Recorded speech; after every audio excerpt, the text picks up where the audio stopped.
Hi అండి. అందరికీ నమస్తే. Welcome back to our channel. ఈరోజు నేను ఒక కొత్త రెసిపీని మీతో షేర్ చేసుకోబోతున్నానండి. పెరుగుతో ఎగ్ కర్రీని ఈ విధంగా చేశారంటే టేస్ట్ చాలా అంటే చాలా బావుంటుంది. అన్నం చపాతీలోకి టేస్టీగా తినేయొచ్చు.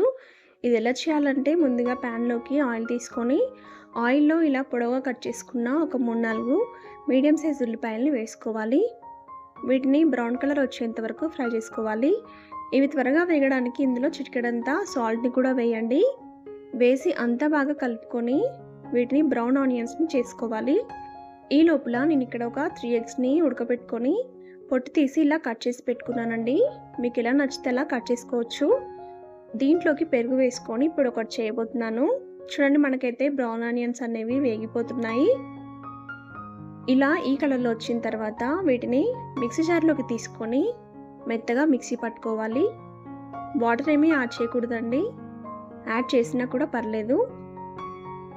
ఇలా మెత్తగా పేస్ట్ లాగా గ్రైండ్ చేసుకోవాలి. ఇలా గ్రైండ్ చేసుకున్న దీన్ని పక్కన పెట్టుకోండి. చూడండి, ఇప్పుడు ఎగ్ గ్రేవీ కోసం ఒక బౌల్లోకి పెరుగు తీసుకోవాలి.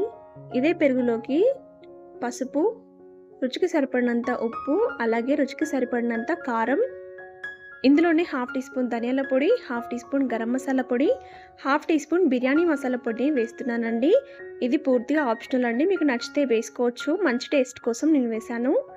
ఇవన్నీ దీంట్లోకి బాగా కలిసేలాగా కలుపుకోండి. ఇక్కడ నేను అల్లం వెల్లుల్లి పేస్ట్ దీంట్లో వేయడం మర్చిపోయాను. ఇందులోనే అల్లం వెల్లుల్లి పేస్ట్ కూడా వేసుకొని అంతా బాగా కలిసేలాగా కలుపుకోవాలి. ఈ విధంగా చేతితో కలుపుకోండి. ఇప్పుడు ఇందులోకి మనం కట్ చేసుకున్న ఎగ్స్‌ని పెట్టుకోవాలి. ఈ మసాలా పేస్ట్‌ని ఎగ్స్‌కి బాగా పట్టించాలి. మీరు ఎలా నచ్చితే అలా కట్ చేసుకోవచ్చండి. ఎన్ని ఎగ్స్‌తో అయినా చేసుకోవచ్చు. చూడండి, ఇలా మసాలా పేస్ట్ అంతటిని అన్ని ఎగ్స్‌కి ఈ విధంగా పట్టించుకోవాలి. ఇలా పట్టించాక కాసేపు పక్కన పెడితే టేస్ట్ చాలా బాగుంటుందండి. డైరెక్ట్ చేసుకున్నా పర్లేదు. ఇప్పుడు ప్యాన్‌లోకి ఆయిల్ తీసుకొని ఆయిల్‌లోకి ఇలా ఒక్కొక్క ఎగ్‌ని వేసుకుంటూ మంచిగా ఫ్రై చేసుకోవాలి. చూడండి, ఇవి కాస్త ఫ్రై అయిన తర్వాత ఇందులోకి సన్నగా పొడవుగా కట్ చేసుకున్న పచ్చిమిర్చి వేసుకోవాలి. అల్లం వెల్లుల్లి పేస్ట్ నేను ఇక్కడ వేస్తున్నానండి. కానీ మీరు ఎగ్‌కి పట్టించిన మసాలా పేస్ట్‌లో వేసుకోవచ్చు. ఈ అల్లం వెల్లుల్లి పేస్ట్ అనేది కాస్తంత పచ్చివాసన పోయేంత వరకు ఫ్రై చేసుకుంటే సరిపోతుంది. ఈ ఎగ్స్ అనేవి కాస్త కలర్ చేంజ్ అవ్వాలి. అప్పుడే టేస్ట్ చాలా బాగుంటాయి. ఇవి ఇలా వేగిన తర్వాత మిగతా పేస్ట్‌ని కూడా ఇందులోకి యాడ్ చేసుకోవాలి. లైట్‌గా వాటర్ కూడా యాడ్ చేసుకోవాలి. వాటర్ కూడా యాడ్ చేసుకొని ఈ పేస్ట్‌ని కూడా కాసేపు ఫ్రై చేసుకుందాము. మనం ఈ మసాలాని పెరుగుతో కలిపాం కాబట్టి స్టవ్‌ని సిమ్‌లో పెట్టుకోవాలండి. లేదంటే పెరుగు మాడిపోయే ఛాన్స్ ఉంటుంది.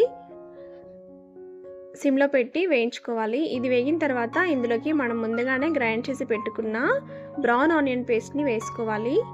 వేసుకొని ఈ కర్రీలోకి అంతా బాగా కలిసేలాగా కలుపుకోండి. ఈ టైంలో కారం, ఉప్పు సరిపోయిందో లేదో చూసుకొని సరిపోకపోతే వేసుకోవచ్చు. అన్నీ వేసేసుకున్న తర్వాత మరొకసారి కలుపుకొని మూత పెట్టేసి ఒక 2-3 నిమిషాల పాటు మగ్గించుకుంటే టేస్టీ ఎగ్ కర్రీ రెడీ.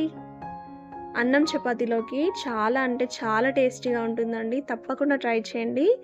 మీరు కూడా ట్రై చేశాక మీకు ఎలా వచ్చిందో కామెంట్ చేయండి. రెసిపీ నచ్చితే లైక్ చేయండి, షేర్ చేయండి. మరిన్ని ఈజీ అండ్ టేస్ట్ రెసిపీస్ కోసం సబ్స్క్రైబ్ కూడా చేసుకోండి.